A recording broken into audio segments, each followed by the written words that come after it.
ଆସିଛନ୍ତି। ଆଜି ଗୋଟେ ଗୁରୁତ୍ୱପୂର୍ଣ୍ଣ କଥା ଯେ ଅନୁସୂଚିତ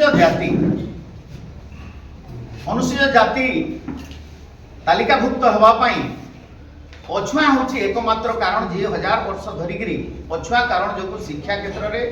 अर्थनैतिक क्षेत्र में सामाजिक क्षेत्र में अत्यधिक पछुआ कारण जो जदि पछुआ थी सेटा दिया किंतु ओडिशा क्षेत्र में गोटे वर्ग से माने होचंती ओबीसी वर्ग राड़ी नियारी केउट कैवर्त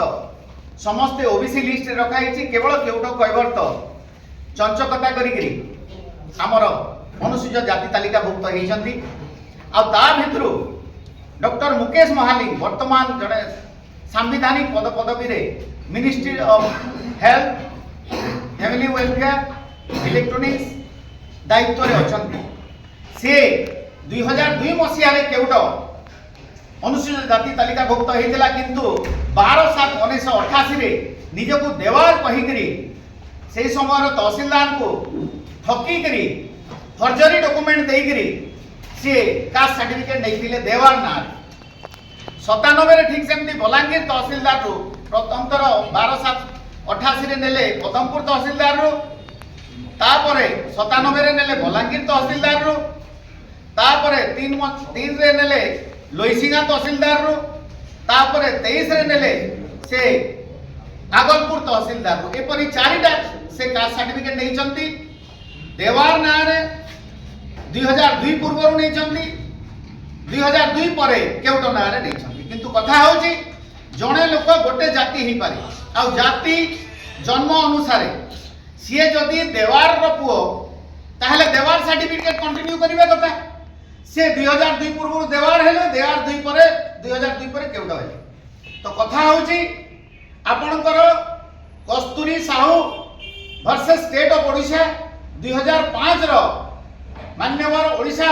उच्च न्यायालय रे कहि दिचंती जे 2002 पूर्वरु केउट कैवर्त जहा कास्ट सर्टिफिकेट नै छिंती सेटा होची अवैध अनकॉन्स्टिट्यूशनल आर्बिट्ररी किंतु से चंचकता करिकरी सही समय भीतर 88 रु सर्टिफिकेट नै करी से पाठ पढ़ा भी कले पीएचडी भी कले एवं लॉ भी कले ता भीतर से सरकारी चाकरी भी कले तो एइटा आपनकर सुप्रीम कोर्ट रो मिलिंद केस रे नित्यानंद केस रे कृपा सिंधु केस रे माधुरी पाटिल केस रे चंद्रभान केस रे आउ होनालिन केस रे एवं वर्तमान रिसेंटली डॉक्टर अंबेडकर विचार मंच बिहार पाटना सुप्रीम कोर्ट रे कहि दिचंती जे कोनोसी जाति लिस्ट रो बाहर जदि थिबो आ से जदि कास्ट सर्टिफिकेट नबो किबा कोनोसी प्रकार ठकी करी नेबो ता ना रे दृढ़ कार्यानुष्ठान क्रिमिनाल एक्शन हबो एवं तार सबु जे जहां प्राप्य नहीं थिबो गवर्नमेंट पावना सबु ताकू जब्त करा हबो सेही हिसाब रे मु बदमपुर थाना रे केस करथिली प्रदमपुर थाना तांकर पावर देखेला केस रजू कलेनी मु एसपी पाखरे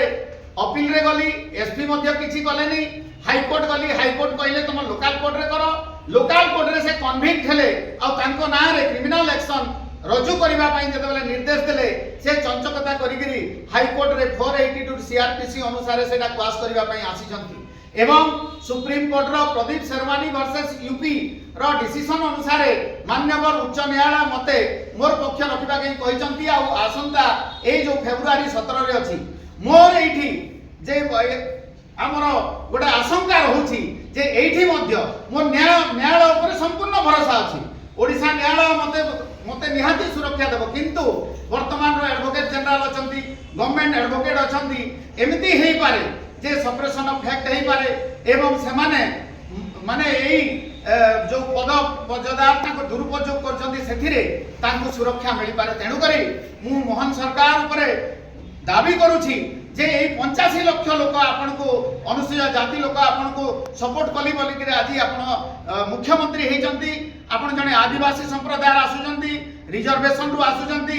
आपण अनुसूचित जाति अनुसूचित जनजाति भाई भाई आपण आमको सुरक्षा दिंतु आमे कहूछु जे एई फेब्रुआरी 17 पूर्व तांको मंत्री पदरु बाहर करंतु नहेले आमे न्याय पाई पारिबु नाही बोली हमर आशंका अछि आमे दृढ़ दाबी करूछु नहेले आमे एई बीजेडी समय आमे राजरास्ता रे बहुत आंदोलन करथुलु एई बीजेपी समय हमर दृढ़ आशा अछि जे ए हमको न्याय देबो सुप्रीम कोर्ट मध्य 18/11/2025 रे हमको न्याय देइचंती तुरंत एमानको बाहर करिबा पई निर्देश देइचंती किंतु ओडिशा रो सरकार तांको घंटा घड़ौचंती